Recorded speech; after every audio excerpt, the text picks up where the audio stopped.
Kau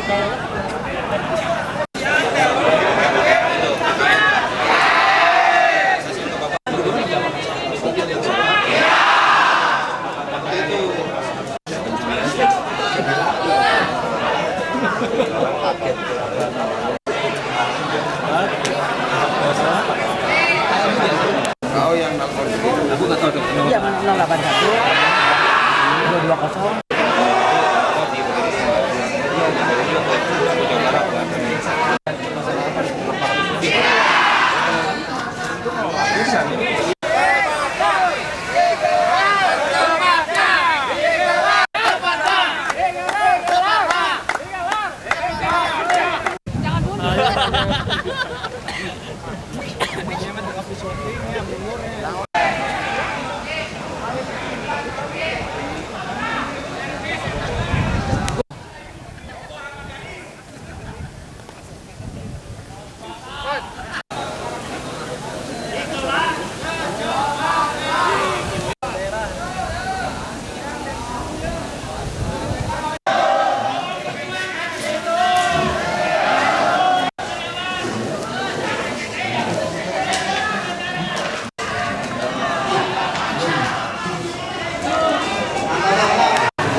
Ada dua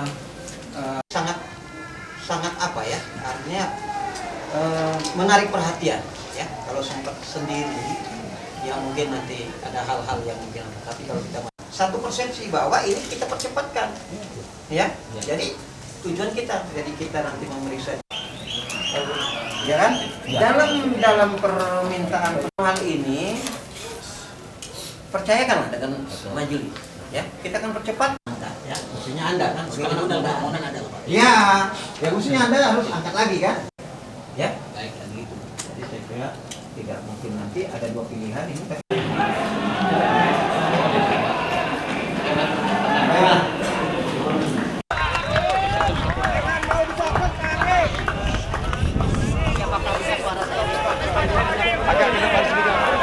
Sudah didengarkan dan jawaban beliau akan kita dengar langsung. Silakan Pak. Kelihatannya ramai dan saya tidak merasa risih, atau kami warga pengadilan PT UN tidak merasa risih bahwa perkara ini harus secepatnya digelar.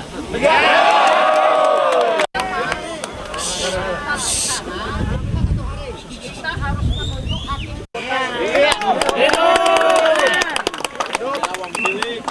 Dalam koridor kita masing-masing.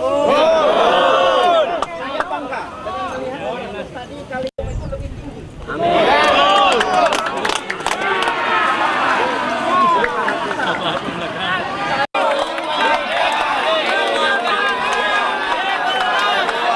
Teman-teman yang lain dalam tim advokasi yang menimpa karyawan DI ini meminta kepastian kepada Ketua Pengadilan Tata Usaha untuk segera menyelesaikan perkara ini.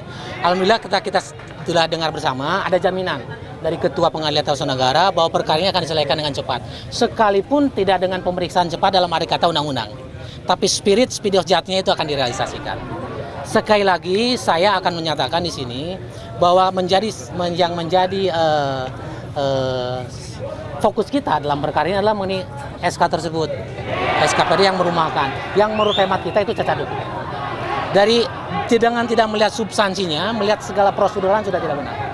Bagaimana nantinya proses pembuktian akan kita ungkapkan dalam proses pembuktian lagi. Cepatnya itu berapa lama ya? Nah itu yang belum. Mudah-mudahan tidak terlalu lama, tidak sampai minggu depan lah. Hari Senin kita sudah mulai persidangan. Dan kepada saya Ketua Pengadilan sudah ada jaminan tidak akan melalui pengadilan, tapi akan dibentuk tim majelisnya ini. Ya, majelisnya akan dibentuk. Dan saya dengar juga yang menjadi ketua majelis adalah Ketua PT UN.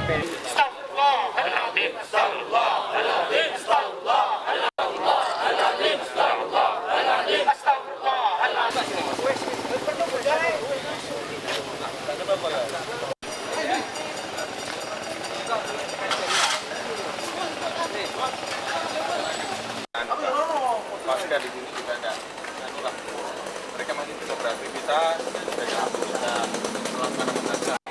Setting hari. Tadi, mau coba cuma siapa? Oh, mau. Iya, orang terus saya mikir lagi segala top ini. Larang itu oleh-oleh kan kata ini yang terus kata ini kata warung barang. Jadi itu kan relatif dengan tetangga loh. Aman kok.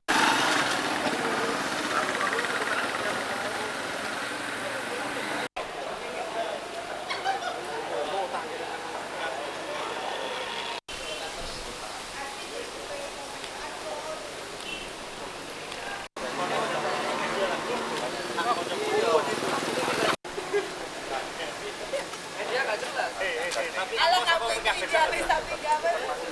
Berarti ada yang mengambil. Iya, itu feedback. Berarti ada yang mengambil. Kalau saudara sudah keluar jam.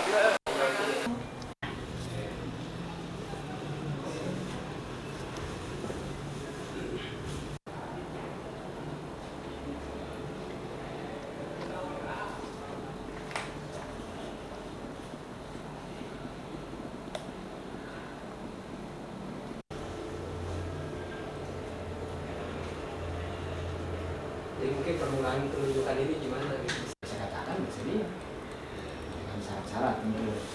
Saya bilang kami ada draftnya, ada draft surat kuasa, ini perjanjiannya udah dikirim kemarin. Jadi memang udah dijemput di depan. Katanya kalau nggak dijemput nggak bisa masuk. Jadi ganti mobil.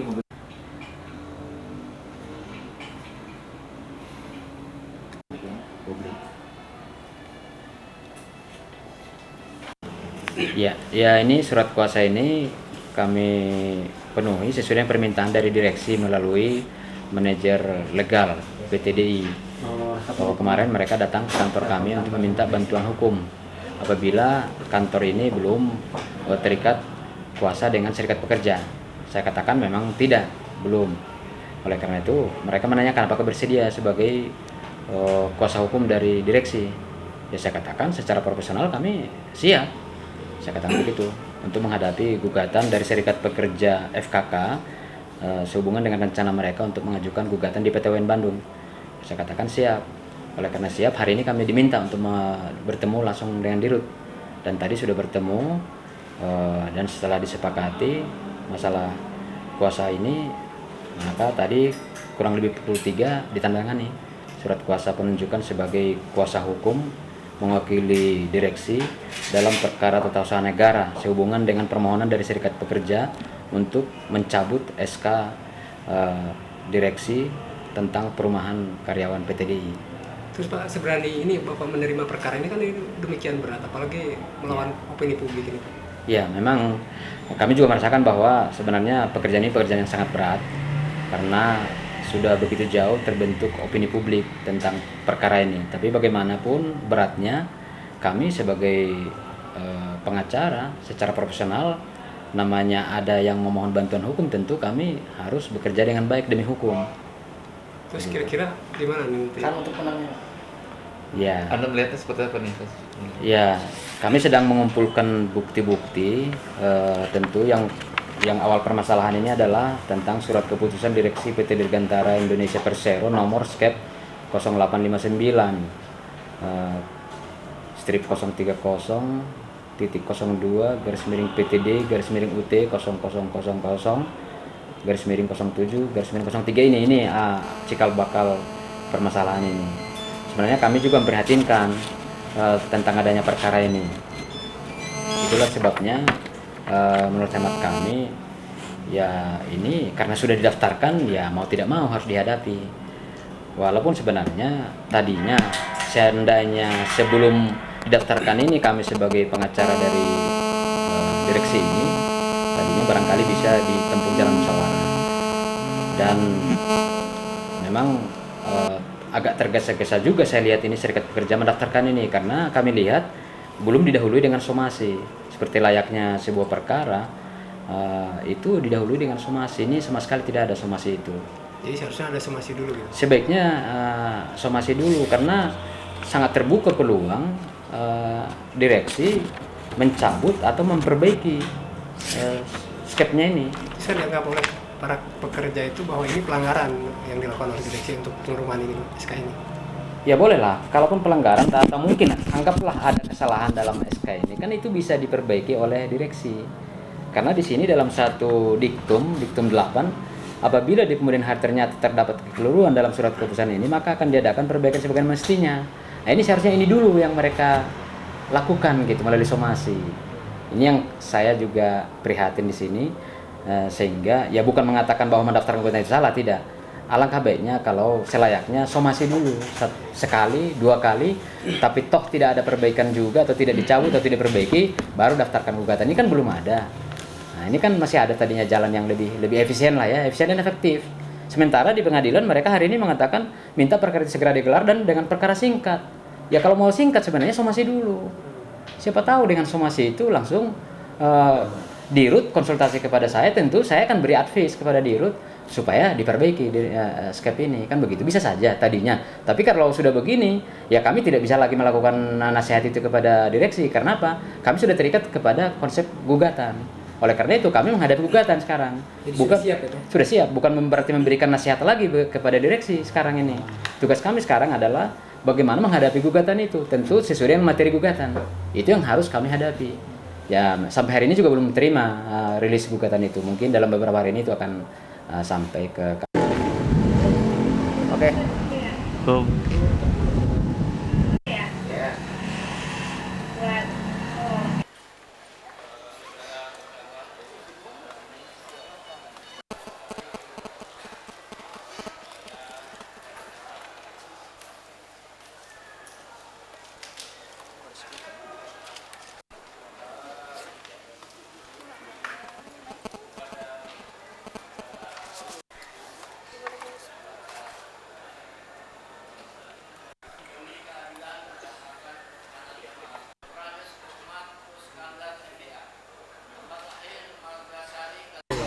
Yang penting ya.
Menekan perintah pimpinan. Jadi adalah suatu tragedi bagi saya ya, atau bagi hukum juga saya nggak tahu, bahwa dengan suatu memo ya ditekan rame-rame, saya bisa dituntut pidana 2 tahun. Ini kesalahan Pak Rahardi apa ya? Saya tidak mengatakan demikian. Itu bisa kelihatan bahwa saya itu adalah bawahan. Bawahan itu ya sesuai dengan fungsinya adalah memberi saran, diminta tidak diminta. Memberikan data-data, memberikan informasi. Keputusan itu adalah kepada pimpinan. Di dalam pimpinan saya itu jelas di Kepres itu mengatakan bahwa staf seperti saya eselon 1 itu tangan kanan, saya di bidang keuangan. Nah, kalau misalnya saya ada sesuatu yang saya sarankan, ternyata setuju oleh pimpinan, ya saya dengan saya digaji tiket baik kan menyarankan sesuatu. Jadi saya juga membackup pimpinan. Tapi ini tragedinya bagi saya menyarankan sesuatu yang segala niat baik, sebab sebenarnya ada yang tidak dikatakan di situ bahwa sebenarnya saya itu menagih Bang Garasi itu 3 kali. Tapi karena dia bangkrut mau apa? Balan dia. Terus Pak, Jadi 3 kali menagih, terus saya ya ke guru, bukan ke BNN, kan BNN Bang Garasi. Sebentar. Kemudian ya juga dia pimpinan saya kan. Kemudian ya sebelumnya itu saya katakan kepada Pak Rahardi juga bahwa tagihan daripada Goro itu ada 4,6. Sebab di dalam pasal 2 apa Bapak jelaskan tuh saya? Ya, silakan. Ya, di dalam pasal 2 pembatalan kontrak itu dikatakan ya 5,7 M ya itu dikurangi tagihan Goro. Tagihan Goro itu berupa apa? Dia kan reslah itu dia bikin rumah, dibikin jalan, biaya-biaya lain-lain. Itu ada tercatat di dalam tagihan dia resmi kepada kita 4,6. Jadi dia hanya mengaku bertanggung jawab, saya sudah mengeluarkan biaya 4,6 ya. Kemudian Bang Garasi 5,7 sesuai dengan bunyi daripada pembatalan kontrak pasal 2 itu 5,7 dikurangi 4,6, kewajiban Goro itu menurut dia cuma 1,1. Yang 1,1 itu saya amankan, yang 4,6 ini kita proses dan verifikasi. Sebab ini 3 atau 4 hari kemudian sesudah bulan Juni itu akan terjadi pengambil alihan oleh BPPN kepada BNN. Jadi kalau sudah BNN ini diambil oleh BNN itu diambil oleh BPPN, habis 1,1 kan? Dipidana kan? diterima Ya banding aja. Pak, bagaimana dengan kemungkinan justru dibanding nanti Bapak mendapat hukuman lebih berat? Ya sebenarnya pengadilan dunia ini kan hanya dunia. Saya berani bertanggung jawab dunia akhirat. Pengadilan yang hakim yang tertinggi itu Allah. Jadi bagi saya menganggap, ya kalau boleh saya menganggap saya tidak bersalah. Bahkan dalam sidang apa salah saya? Masa bikin memo saya masuk penjara? Dan menguntungkan 1,1. Iya ada 1,1. Apa? Saya 3 tahun udah dikejar-kejar ini. 3 tahun itu. 3 tahun apa? Saya mengamankan uang negara. Saya bikin memo. Intervenian kedua.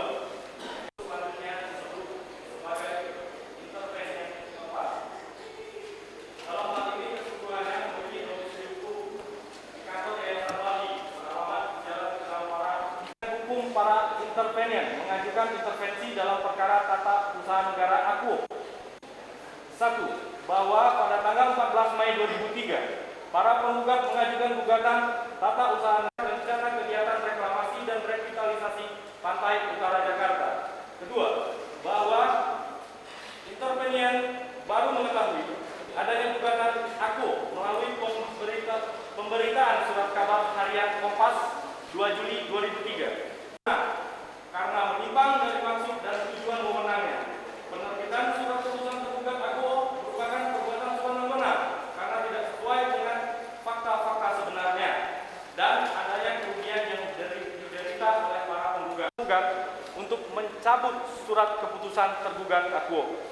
Bahwa dalam gugatannya para penggugat menguraikan latar belakang, argumentasi dan dasar hukum dari gugatan yang akan menimbulkan kesemrawutan, kemacetan, kerusakan bakau, banjir, lokal, keadaan sumber nomor 17 tahun 1994 tentang Repelita 6. Pada pokoknya menyatakan kawasan pantai utara Jakarta termasuk kawasan andalan, yaitu kawasan yang menggugat justru adalah tidak benar karena reklamasi pantai utara justru menyebabkan kerusakan lingkungan dan banjir.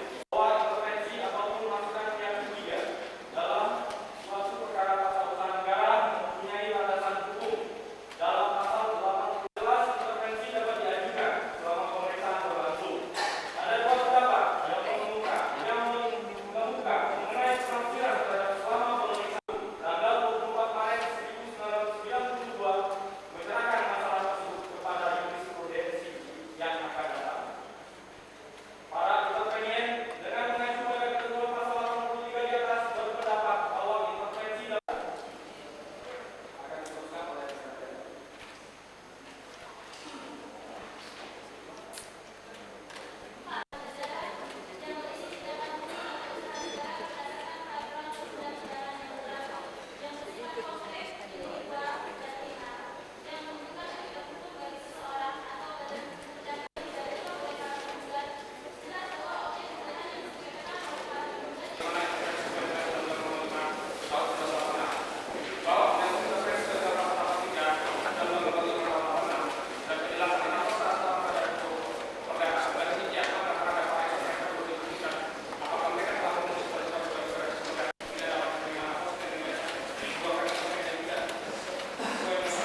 Lah kalau pasar itu saya kira ya memang kemarin sudah saya katakan bahwa Bank Indonesia itu tetap memperhatikan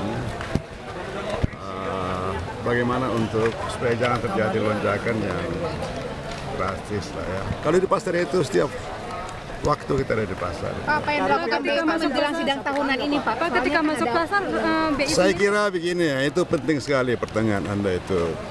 Orang selalu takut pada sidang tahunan. Apa yang terjadi? Nah, saya kira nggak ada apa-apa, tenang-tenang aja kan. Nah, itu saya kira ketakutan yang berlebihan itu. Nah, juga mengenai KPC. Nah, itu saya kira tidak tiap hari seperti itu kan. Nah, itu kan transaksi biasa. Jadi juga tidak tiap hari terjadi yang seperti itu. Jadi tidak ada yang perlu kita takutkan ya. Tidak ada yang perlu kita Pak Anwar, ketika takutkan. masuk pasar kemarin, BI melepas dolar apa menarik rupiah, Pak? Campur-campur lah. Itu apa yang dilakukan itu.